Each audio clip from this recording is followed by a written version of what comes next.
I think we got some drama, bro. Why not just go over the drama in the break? German streamer, no way for you, sir, calls out TF Blade for playing on intentionally down-ranked accounts. According to Riot policies, playing on ELO manipulated accounts in both directions is a bannable offense. They emphasized this in their dev blog just 4 weeks ago. However, TF Blade currently does exactly that for content. No way for you, sir, is playing on an A with another streamer, Carney, and he sees TF Blade on such an account in one of their games. He posts a tweet at Riot Games saying, how is this allowed? Why would a player of TF Blade's caliber who could easily stomp through Emerald, Diamond, or Master on a normal secondary account feel the need to buy a D-boosted Iron account to have like highest win rate ever? I mean, it's just to have the highest win rate ever, right? It's like the idea. Let's see what the discussion is. I mean, this is like a very easy take. You should never play, dude. Who would want to play on a D-ranked account? That shit is so boring, by the way. Like, have you ever like play? Dude, those are the least fun games to play when you're just like starting a new account or something and you're playing in gold or emerald or plat or like any of the like. Who the would want to spend this much time playing in those games? Like my goal whenever I play on a new account, or like for example, when I was in Europe, I was supposed to get an account that was matching my MMR, right? So when I went to Europe, I had a Challenger North American account and they said, Dom, we got you. Like, we will give you an account based off your MMR. They gave me a plat account. They literally gave me a fucking plat account when I went to Europe. And the first like 20, 30 games when I'm playing in platinum, emerald, low diamond, whatever, until I hit it's like I wasted 50 games because of my MMR being so dog shit. It took me 50 games. I think I was like 42-9 or something when I ended up hitting master. And it's like it was the worst experience playing those games. Like I hate playing those fucking games. So I don't know why people would do that just to get like a really high rank. I don't even think people care about the win rate of the account that much anymore. I think in previous seasons people thought it was really cool. They're like, oh my god, this guy has their 90% win rate challenger, or they're hitting master with 0 losses. This stuff used to be extremely impressive. Back in the day, before people realized how you actually accomplished it, before people realized D-ranking. But now D-ranking is something that's popular. People buy D-ranked accounts from websites. Like websites sell D-ranked accounts, I'm pretty sure. Let me see.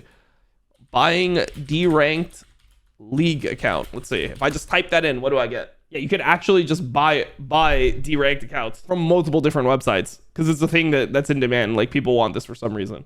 I just don't know why anyone would want to do it at this point, because I don't even feel like it's impressive to viewers. Like viewers don't even care that much. Like you don't even get a ton of viewers doing it anymore. And yeah, I mean, it's just extremely fucking boring to play. It really, really sucks. It really, really sucks. It's about time another big streamer directly went to Riot for this shit. I hope he takes punishment for that and all the other things he has ruined with his toxic attitude. It's like, dude, you think Riot cares? You think Riot is going to care because No Way For You said this? He literally streams to thousands of viewers every single day playing on this D-ranked account. You think Riot is actually just so unaware? They're like, oh, we had no idea this was going on. Bro, like, what? It's something that Riot knows about and they just don't care. Like they just do not care about this type of stuff. Korean content creators about to yell at everybody else to not ruin the gravy train because people love watching TF Blade getting stomped by streamers, YouTubers, pros every time he comes to Korea to try to take the #1 spot. Those videos get double the normal amount of views. I mean, dude, I don't think that they'll punish streamers the same way that they used to. Like that's the thing, bro. Like the old bans, the Tyler 1 League of Legends ban, I don't think they'll do that to anyone anymore. Like they don't do that to fucking pedophiles and shit nowadays. So you think they're gonna do that to TF Blade? Like I think that all they'll do is ban the account. I think they will literally just ban the account. Considering how Riot treats content creators, nothing will happen. Maybe a slap on the wrist. I'll just ban the account, I think. Yeah, I think this is okay. Let's see. What are we saying? Tyler 1 was allowed to come back after what he done. This subreddit in particular wanted Tyler 1 back and nobody else. I think this subreddit like flames Tyler 1 now. Many members of L9 have strong careers after what they done, and Selfmade got into LEC. Dantes is allowed to make content after basically sexually harassing Yvonne. I mean, yeah, he just straight up sexually harassed Yvonne. Like there's no basic, like, yeah, he did that. Tarzan is allowed to make content when he broke numerous rules by boosting. Jensen literally got unbanned and was gifted a career by Riot after his DDoSing and toxicity rampage, which happened because pros and the subreddit 10 years ago, because of pros and the subreddit told 10 years ago that going 30-0-0 with barrier ignite fizz is enough for pro play. Wait, Jensen got gifted a career? I thought Jensen was just like one of the best players in North American history, and that's why he had a career. He got gifted it. Who gifted it? I think he just got the career because he, like, when he got unbanned, he was good enough to play. And then when he played in pro play, he became a multiple time champion. He had the best international results of any mid playing from NA ever. And he was like pretty good at the game. That's what I think happened. But maybe I'm wrong. I could be wrong. I'll take the L here if I'm wrong. Maybe it was just a mystery gift. Boss can int on stream to this date because of his strategy, while Nubrak got permabanned for the similar shenanigans on alts because boss supporters are acting delusional and thinking being challenger allows you to int on alts on stream. Okay, boss catching flame. Look, the only thing I don't like about boss is the fact that when he started his Reddit come up, one of the things he did to pander to the Reddit community was talk about how smurfing was really, really fucking cringe. And anyone who smurfs is like just a pussy, essentially. And this is when Reddit really, really hated smurfs. This is like right before SmurfQ was implemented, where every single day they were complaining about TF Blade smurfing. They're like, why do content creators smurf? Where, like, for example, a player like me, when I would smurf in like 2019, 2018, it's because on my main account, I would get like top 50. On my main account, I would get 25-minute queues because I streamed in the middle of the night. I got 25 to 30-minute queues, and I would literally lose like half my viewership during every single queue if I queued on a main account. People don't want to watch high elo games. People would rather just watch you play a little bit lower than your actual rating in still decent games and watch you actually play the game than sit there and wait for a game for 30 minutes. So the only thing I don't like about Boss is that if you're going to go with that angle of like smurfing is super fucking cringe, you should never smurf, anyone who smurfs is like a pussy, like you want to go with that angle and you're pandering to Reddit, you better never fucking smurf yourself. So the fact that like when I watch Boss now, I don't know if he smurfs every time. I don't watch his stream that religiously, but he at least smurfs a decent amount of the time. And for me, that's the issue is like, why do you smurf now? You said because he plays on Europe too. Europe is a way different server than North America. Like North America is way less populated. There's like less than a third of the players. You can't find games. The games are lower quality. Pretty much if you queue up on a challenger account like past 1 a.m., you're almost guaranteed to be getting like a low master lobby where you're playing versus GM players, where you're like the one challenger player with low master players versus a bunch of GM players. And you just have to carry like 3 losing lanes, which is not fun.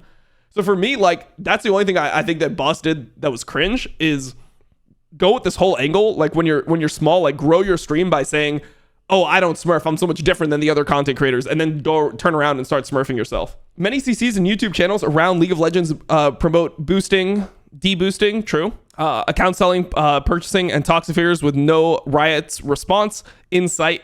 For toxic figures, it was YouTube channel called League Recap who promoted these. Yep.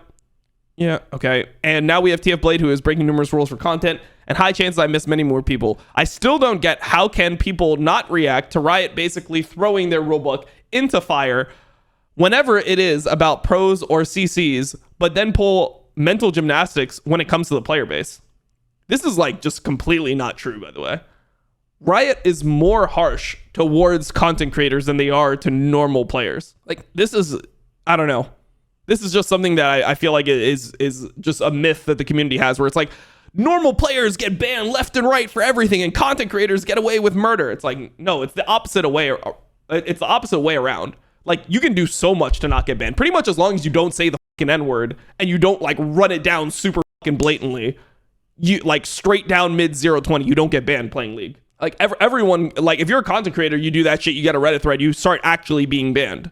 So I don't know why the community has this like victimization complex where they think that content creators have this immunity to getting banned. Like we've got way harsher punishment. Bro, I got banned from LCS for a fucking year. I like lost my entire fucking co-streaming career. I essentially went from being the #1 co-streamer to being like the 4th or 5th in like 1 second based off a Riot decision that had nothing. I didn't have a banned account. I didn't have any punishments in game. And like my whole fucking career was like, what do you mean Riot is not harsh enough on content creators? They're way more harsh on content creators than normal people, which is like, I think that's fine. I guess that makes sense. I just wish that there was more consistency in the way that they handed out their punishments. Like if you're going to set the basis that if you're toxic in solo queue, you get a 1-year ban from competitive play and you're going to fucking ruin my life, I better see that for the other people. Like when I see players being like openly fucking racist on streams and shit, they better get at least that punishment. If they do stuff worse than what I did, which is just like essentially be like a negative player in solo queue, like being a negative player, whatever that means. If I see players being racist, they better get 1 year ban, 2 year ban. Like, it better just at least be consistent. That's the problem that I have with Riot, is that they set a standard for how they're going to treat people. They're like, all right, season 2, like everyone's getting 1 year ban. This guy's getting indefinite banned. Like, oh, Tyler 1, like he's like running it down. Okay, he's getting IP banned. He's completely banned from this game. If he ever touches the game, all of his accounts are banned. And then they just don't apply that to other people. Like, if that's the standard, then everyone who's like fucking L9, how is this fucking guy on Twitch, Lion L9 or whatever, getting 3,000 accounts banned with like no punishment, bro? Like, actually, like Vedio runs it down. He flames all the time in solo queue. I don't think they would ban him for a year at this point. I just feel like they won't do that type of stuff to the players. And I'm not like saying they should. I think that they shouldn't have done that to me in the first place. But if they want to go with the precedent of this is how we treat our players, like if this is how they want to treat pro players, if this is how they want to like set the standard, then they have to just continue it, and they just never do. Don't forget your presence since you remained to Jaden, who fabricated a story about CLG Tuesday sexually assaulting her in 2019-2020. Yeah, this is super fucking cringe. Yeah, I think that this, like, bro, my take is if you accuse somebody of sexual assault and it's like completely false, it's just like absolute bullshit, you should get the same punishment as the person that you are trying, that the same punishment that the person that allegedly did that would have gotten. That's what I think. Like, it's so fucking weird that people can do that shit and get away with it. Like, you just make up a story, you're like, oh, this person sexually assaulted me, then it turns out that didn't happen at all, and you're just like, oh, well, guess I was wrong. Like, what the how is that a thing? How is that just like okay? Okay, still the word Tuesday's flagged in her auto mod. Yeah, I mean, that was super cringe. Dantes sexually harassed Yvonne.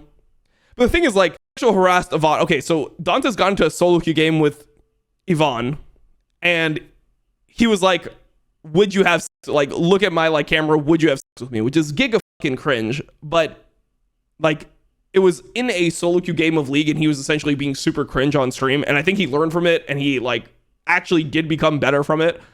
So I feel like that is something that shouldn't be held against him forever. It's like, the story is actually, okay, you can be cringe like that, you can have different mindsets, you can like be like black pill whatever, and you can realize that is not the way to be, and then like become a much better content creator in person.